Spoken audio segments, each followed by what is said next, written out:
ইল্লাল্লাযীনা ক্বালু রাব্বুনা সুম্মা ইসতাকামু তাতানাসসালু আলাইহিম মালায়েকা। আল্লাহু আকবার। আল্লাহ রাব্বুল আলামিন বলেন, নিশ্চয়ই যারা বলে আমার রব আল্লাহ, আমার রবকে, আর যারা বলেন কে, এবং সুম্মাস্তাকামু, ওই রব বলার কথার উপরে বিশ্বাস স্থাপন করার উপরে, ওই কথার উপরে ইস্তেকামত থাকে, সেই রাস্তা থেকে পদস্খলন হয় না, দূরে সরে যায় না।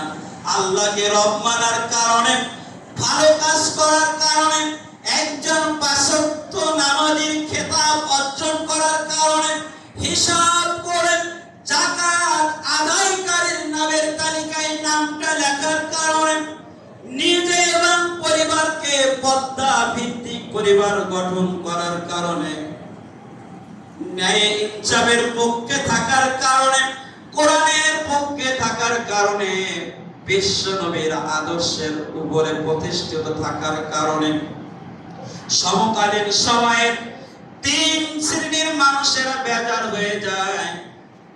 দুনিয়ার কোন মানুষ যখন আল্লাহর সাথে প্রেম প্রীতি সম্পর্কটা বাড়িয়ে যায়, কয় শ্রেণীর মানুষ? এক শ্রেণীর মানুষ হলো সমকালীন রাষ্ট্র শক্তি। কথা বলেন, এই রাষ্ট্র শক্তি এটা মেনে নিতে পারে না, কারণ তারা চায় আমরা জোর করে মানুষের বাক স্বাধীনতা কেড়ে নিতে চাই, আমরা জোর করে মানুষের হস্ত সমর্থনকে ডাকাতি করতে চাই। কথা বলেন, এই বিশ্বাসে বিশ্বাসী যারা, সঠিক এবং ইনসাফ ভিত্তিক ন্যায় নীতিতে প্রতিষ্ঠিত মানুষদেরকে সমাজে মাথা উঁচু করে দাঁড়াতে দেয় না তারা। কথা বলেন, আমার বিশ্ব নবীর কি কোনো অপরাধ ছিল? তাহলে কেন নদওয়ায় সিদ্ধান্ত হলো মুহাম্মদ সাল্লাল্লাহু আলাইহি ওয়াসাল্লামকে হত্যা করতে হবে? এই দেশের দামানো মেধাবী বিশ্ববিদ্যালয়ের সবচাইতে মেধাবী তালিকায় শীর্ষ ছাত্ররা, তারা যখন তাদের ন্যায্য অধিকার আদায়ের, ন্যায্য অধিকার পাওয়ার লক্ষ্যে ময়দানে দাঁড়িয়ে গেল, রাষ্ট্র শক্তি মনে করলেন এদেরকে তার পথে দেওয়া যাবে না।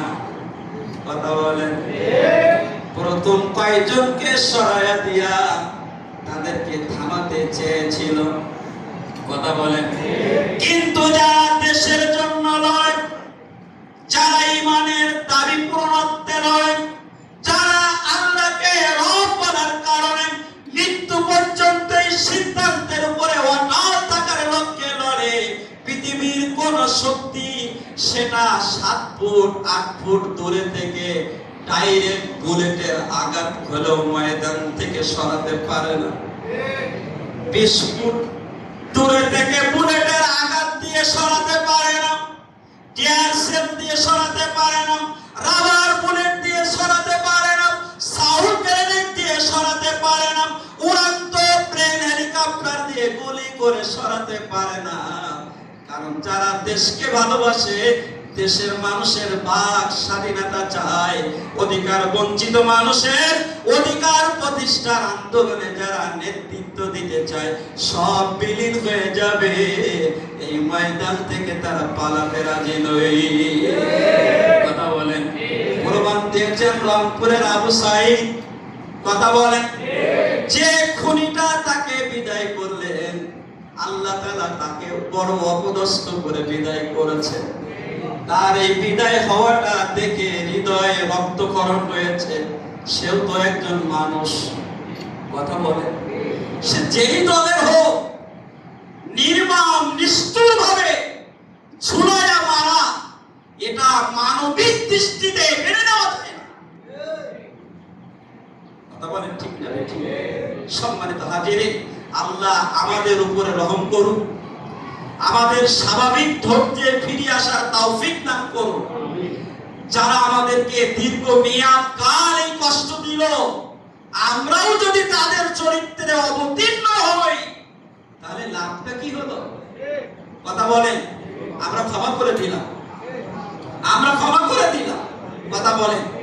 সম্মানিত হাজিরিন, এজন্য আমরা তাদেরকে ক্ষমা করে দিলাম এবং তাদের সাথে যারা আছে তাদের সহ সবাইকে আমরা আল্লাহর কাছে তাওফিক কামনা করছি। আল্লাহ তাদের মগজকে পরিবর্তন করো, জাতির কল্যাণে যে ওয়াসি আমার বিশ্বনবীকে, বিশ্বনবীর চাচা আমির হামজা, কথা বলেন, ওয়াসি আমার বিশ্বনবীর চাচা আমির হামজা জীবন্ত বুকটা ফেড়ে কলিজাটা বাহির করে হিন্দার হাতে দিয়েছিল। কি করেছিল? হিন্দার হাতে দিয়েছিল, আর হিন্দা সেই কলিজাটা চিবায়া চিবায়া খেয়েছিল। কথা বলেন। যখন মক্কা বিজয় হলো, রাসূল সাধারণ ক্ষমা করলেন, কিছু লোকজনের নাম ঘোষণা করলেন এই কয়েকজন বাদে। কথা বুঝতে পেরেছেন? তার মধ্যে ওয়াসির নামও ছিল। ভাইরা আমার, বিশ্বনবীর ঘোষণা শোনার সাথে সাথে ওই ওয়াসি বিশ্বনবীর সামনে আসলেন। আসার পরে আমার রাসূল ডান দিকে তার মুখটা ঘুরায় নিলেন, দৃষ্টিটা ঘুরায় নিলেন, ওয়াসি ডান দিকে চলে গেলেন। আমার বিশ্বনবী আবার তার চেহারাটা বাম দিকে ঘুরায় নিলেন। আবার ওয়াসি ঘুরে যখন বাম দিকে আসলেন, ওয়াসি তার চেহারাটা আবার আমার বিশ্বনবী ডান দিকে ঘুরায় নিলেন। ওয়াসি তিনি বিশ্বনবীকে বললেন, বিশ্বনবী আমি জানি যে অপরাধ করেছি ক্ষমাযোগ্য নয়। ইয়া রাসূলুল্লাহ, হাবিবাল্লাহ, আপনিও ঘোষণা করেছেন আমাকে যেখানে পাবে সেখানে যেন হত্যা করা হয়। বিশ্বনবী আপনার সামনে কদম মোবারকে আমি হাজির হয়ে গেছি। ইয়া রাসূলুল্লাহ, আমার এই অপরাধের সমস্ত প্রাপ্তি আপনার কাছে চাই, আপনি যা বিচার করতে চান আমি মাথা পেতে মেনে নেব। বিশ্বনবী দেখলেন শত্রুর সামনে সরি বললে কি আর বিচার হয়? কথা বলেন, সরি বললে বিচার হয়? কিন্তু আমাদের সমাজে হয়। কথা বলেন, ভালো মানুষটাকে ঠ্যাঙ্গাইয়ে চোর তুই দোষী এইটা স্বীকারোক্তি নেওয়া হয়। কথা কন। আর সরে সরে রেকর্ড অর্জন করেছে সেঞ্চুরি, তার ধারে কাছেও আমরা যাই। কথা বলেন। যখন বিশ্বনবীর বললেন, বিশ্বনবী বললেন, ওয়াসি বুঝতে পেরেছি তোমার বক্তব্য, যাও আমিও তোমাকে ক্ষমা করে দিলাম। সুবহানাল্লাহ। আমার বিশ্বনবী ওয়াসিকে বললেন, ও ওয়াসি আমি তোমার ক্ষমা করে দিলাম, শর্ত হলো